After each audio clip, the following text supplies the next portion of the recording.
दोस्तों एक बार फिर से स्वागत है आपका अपने YouTube channel free job alert पे। और एक और वैकेंसी की सूचना लेकर के मैं आ गया हूं। तो वीडियो को लास्ट तक देखिएगा और अगर आप मेरे चैनल पर नए हैं तो पहले चैनल को सब्सक्राइब कर लीजिए। लेकिन वीडियो में आगे बढ़ने से पहले मैं आपसे पूछूंगा एक सवाल, तो सवाल देख लेते हैं।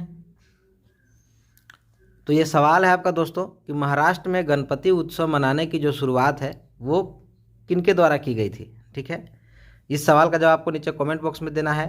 और आपके ऑप्शन देखिए सामने में है। पहला छत्रपति शिवाजी, दूसरा महादेव गोविंद राणाडे, तीसरा बाल गंगाधर तिलक और चौथा सरदार वल्लभ भाई पटेल। मैं ये सवाल इसलिए आपसे पूछता हूँ ताकि आपकी जो तैयारी है वो आपको पता चल सके कि आप कहाँ पे स्टैंड करते हैं। अगर आपको इस सवाल का जवाब नहीं पता है तो आपको थोड़ी और मेहनत करने की ज़रूरत है। और चलिए हम लोग अब वीडियो में आगे बढ़ते हैं। तो जैसा कि आप देख पा रहे होंगे यहाँ पे झारखंड गृह रक्षा वाहिनी कोडरमा विज्ञापन संख्या 1/2023 है। और कोडरमा जिले में जो गृह रक्षा यानी कि होम गार्ड के रूप में नामांकन के लिए विज्ञापन निकला हुआ है दोस्तों। तो जो मुख्य मुख्य बातें हैं इसकी हम लोग देख लेते हैं क्या क्या है। यहाँ पे देख लीजिएगा, पहला पॉइंट में ही लिखा हुआ है कि कोडरमा गृह जिले के रक्षक के रूप में नामांकन के लिए रिक्तियों के विरुद्ध सुयोग्य उम्मीदवारों से विहित प्रपत्र में आवेदन आमंत्रित किए जाते हैं। और ग्रामीण गृह रक्षक तथा शहरी गृह रक्षक के लिए आवेदन विहित प्रपत्र में अलग अलग जमा करेंगे।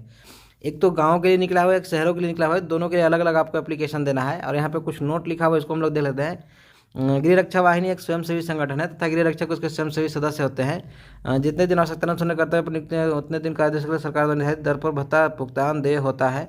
मतलब देखिए, आपको इसमें कोई पेमेंट वगैरह आपको परमानेंट मिलेगा नहीं। आपको जब सरकार को जरूरत पड़ेगी तो आपको बुलाया जाएगा, काम करवाया जाएगा और उसके लिए आपको पैसा दिया जाएगा। ये इसमें कहा जा रहा है दोस्तों। नॉर्मली ऐसे होमगार्ड की जरूरत तो झारखंड में है ही सभी जगह।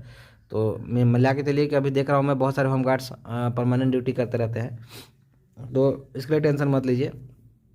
बाकी जो वैकेंसी हो आप देख लीजिए यहाँ पे।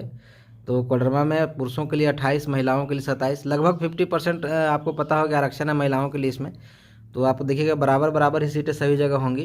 तो यहाँ पे देखिएगा कुल ग्रामीण जो सीटें हैं वो 143 है, जिसमें और महिलाओं के लिए 141 है। कुल मिलाकर के 284 सीटें हैं दोस्तों, तो काफ़ी अच्छी संख्या में है। नेक्स्ट हम लोग शहरी में देख लेते हैं। तो शहरी में सिर्फ कोडरमा डोमचांच के लिए ही है, जिसमें कुल 107 सीटें हैं, जिसमें पुरुषों के लिए 54 और महिलाओं के लिए 53 सीटें हैं। ठीक है, यहाँ पे एक पॉइंट दिया है कि उपरोक्त दोनों कोटि के लिए नामांकन में 50% पद महिलाओं के लिए कर्णांकित है, वो तो आपके सामने दिख ही गया है। और 5% जो पद है महिलाओं में ही विशेष करके ये क्या है कि तलाकशुदा परित्यक्ता विधवा महिलाओं के लिए आरक्षित होगा। ठीक है, अगर वो नहीं मिलते हैं तो फिर वही सेम चीज़ महिलाओं को ही वो मिल जाएगा। यहाँ पे देखिएगा अहर्ता जो है, जो मतलब एलिजिबिलिटी है वो क्या है, तो आवासीय। तो ग्रामीण गृह रक्षक के लिए जो विलेज होम गार्ड होंगे उनके लिए अभ्यर्थी का कोडरमा जिले के उस प्रखंड का स्थायी निवासी होना चाहिए जहां से ग्रामीण गृह रक्षक के रूप में नामांकन के लिए आवेदन देता है। मतलब जहां से भी आप फॉर्म भर रहे हैं ना, जिस जिले से या जिस प्रखंड से, वहां के आप का स्थानीय प्रमाण पत्र आपके पास होना चाहिए। और शहरी के लिए सेम चीज़ कि जिस शहर से भर रहे हैं वहाँ का स्थानीय निवासी आपके पास होना चाहिए, आपके पास प्रमाण पत्र भी उसका होना चाहिए। एज हम लोग देख लेते हैं। मुख्य मुख्य बातें जो है वो कि 1/1/2023 को कम से कम आपको 19 साल होना चाहिए और मैक्सिमम 40 साल होना चाहिए। ठीक है, योग्यता देखिएगा तो योग्यता में आपको सिर्फ 7वीं पास होना चाहिए जो ग्रामीण गृह रक्षक हैं, यानी कि विलेज होम गार्ड के लिए आपको सिर्फ 7वीं पास होना चाहिए। जबकि शहरी के लिए आपको 10वीं पास होना अनिवार्य है। ठीक है, हाइट वगैरह की बात है तो हाइट भी कुछ खास नहीं मांगा जा रहा है आपका। पुरुषों के लिए जनरल ओबीसी के लिए 162 सेंटीमीटर, जबकि ST SC के लिए 157 सेंटीमीटर की डिमांड की गई है। वहीं जनरल ओबीसी के महिलाओं के लिए सभी महिलाओं के लिए 148 सेंटीमीटर, लगभग 5 फीट होना चाहिए।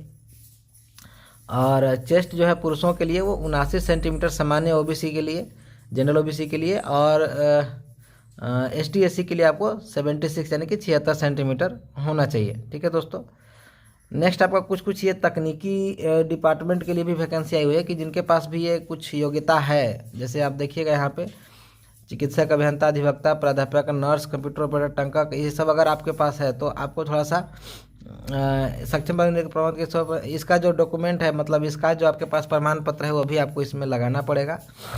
और चयन की प्रक्रिया में यहाँ पे देखिए क्या लिखा हुआ है कि आपको थोड़ा सा टेस्ट लिया जाएगा दोस्तों, और उस टेस्ट को पास करने के बाद ही आपका सिलेक्शन होने वाला है। आपका एग्ज़ाम शायद इसमें नहीं होगा नॉर्मली। तो देख लीजिए क्या है। शारीरिक जांच परीक्षा में आपको पहले तो 1 मील दौड़, ऊंची कूद, लंबी कूद और शॉर्ट पुट इसमें होने वाला है। यहाँ पे देख लीजिए पूरा डिटेल में दिया हुआ है किसको क्या है। कुछ नंबर दिए जाएंगे आपको। 1 मील दौड़ के लिए अगर आप 5 मिनट से पहले कंप्लीट करते हैं तो आपको 20 अंक मिलेंगे। 5 से 6 मिनट में करते हैं तो 10 अंक मिलेंगे।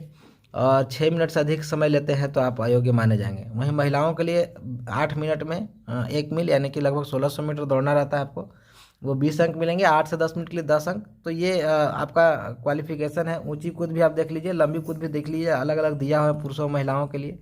फिर शॉर्टपुट भी दिया हुआ है, 16 पाउंड का आपको फेंकना है। टेक्निकल जो शहरी अभ्यर्थी हैं उनके लिए थोड़ा सा समय ज़्यादा दिया गया है दोस्तों, जो टेक्निकल नॉलेज रखते हैं उनके लिए। तो देखिएगा कि उनके लिए आपको 1 मील की दौड़ 6 मिनट या 6 मिनट से पहले पूरी करते हैं तो उनको 20 अंक दिया जाएगा।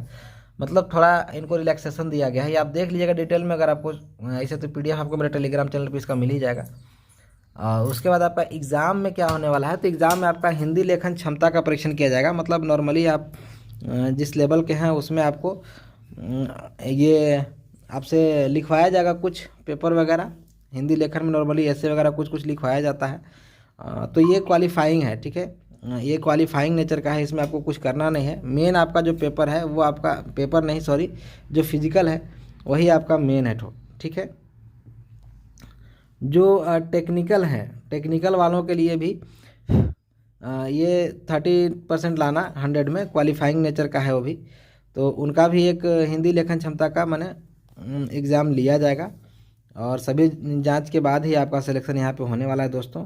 और ये कुछ NCC वगैरह जो खेल खिलाड़ी हैं उनके लिए भी कुछ कुछ यहाँ पे दिया हुआ है। यहाँ क्वालिफिकेशन के हिसाब से आपके कुछ अंक दिए हुए हैं जो कि आपको लाभ इससे हो सकता है।